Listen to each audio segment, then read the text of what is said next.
Custard ice cream बनाने के लिए पॉट में मैं शामिल करूंगी 2 ग्लास मिल्क। हाफ केजी हम मिल्क ले लेंगे और उसे स्टोव ऑन करके पकने के लिए रख देंगे। हाफ कप इसमें शुगर शामिल करके इसको स्टर करेंगे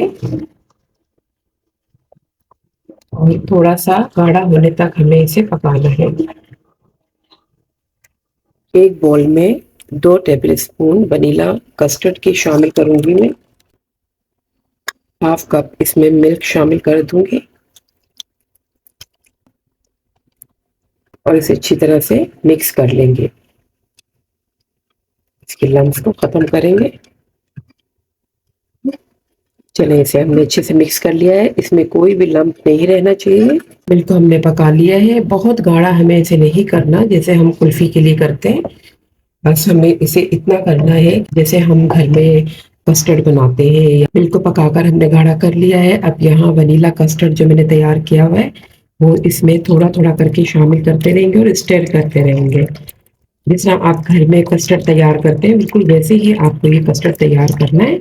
बस मिल्क को थोड़ा सा आपको जैसे नॉर्मली हम कस्टर्ड बनाते हैं उससे थोड़ी देर ज़्यादा पकाना है।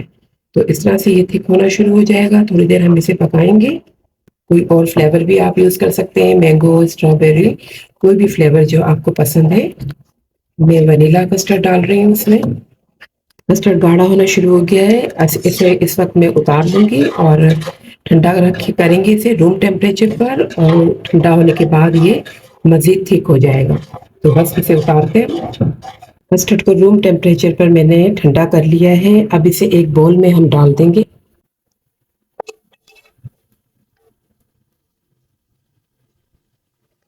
एक बाउल में मैंने कस्टर्ड को डाल दिया है रूम टेम्परेचर पर ठंडा होने के बाद। अब मैं इसे रख दूंगी फ्रिज में। फ्रिज में मैं इसे थोड़ी देर के लिए रखूंगी। मेरे पास नेस्ले की मिल्क पैक क्रीम है और 2 टेबल स्पून इसमें शामिल करूंगी। चिल होनी चाहिए क्रीम आपकी, तभी व्हिप हो सकेगी। बीटर से इसे मैं बीट करूंगी लो टू मीडियम, फिर मीडियम टू हाई में जाऊंगी।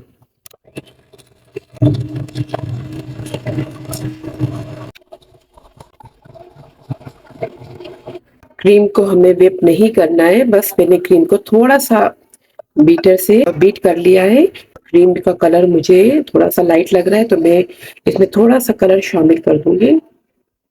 येलो फूड कलर है मेरे पास,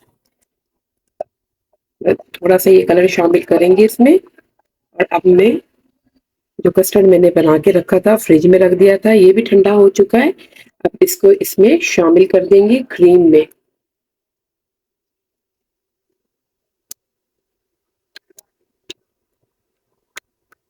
कस्टर्ड शामिल करने के बाद हम अच्छी तरह से इसे भी बीट करेंगे। कलर बहुत खूबसूरत हो गया है और अब हम इसे बीट करेंगे।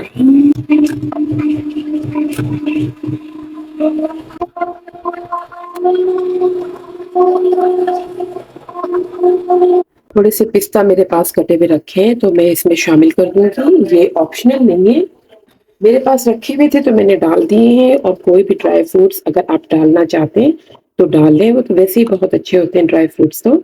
और इसके अलावा आप इसमें फ्रूट जेली भी डाल सकते हैं। तो ये इस तरह से अच्छे से मैंने इसे क्रीम के साथ बीट कर लिया है और ये फ्लफी सा हो गया है। इसका टेक्सचर बहुत ही उम्दा सा बन गया है। अब बस इसको हम फ्रीजर में रखेंगे, थोड़ा सा इसको रैप कर देंगे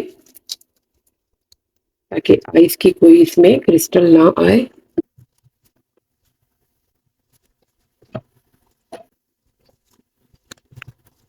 ओवरनाइट इसे हम फ्रीजर में रख देते हैं। आइसक्रीम को मैंने फ्रीज़र से निकाल लिया है और अब मैं इसे स्कूप करके निकालती हूँ। तो ये ठंडी ठंडी मज़ेदार किस्म की आइसक्रीम गर्मियों में इंजॉय करें, बच्चों को बना कर दें, बच्चे बहुत खुश होकर खाएंगे। और थोड़े से खर्च में बहुत सारी आइसक्रीम इस तरह से आप भी बना सकते हैं। तो बस शुरू कीजिए, जल्दी इसे बनाइए और मुझे बताएं कैसी बनी आपकी आइसक्रीम। तो वीडियो अगर आपको अच्छी लगी है तो लाइक करें, चैनल को सब्सक्राइब अगर अभी तक नहीं किया है तो प्लीज़ कर लें। और मुझे अपनी दुआ में याद रखें। जहाँ रहें आबाद रहें, खुश रहें।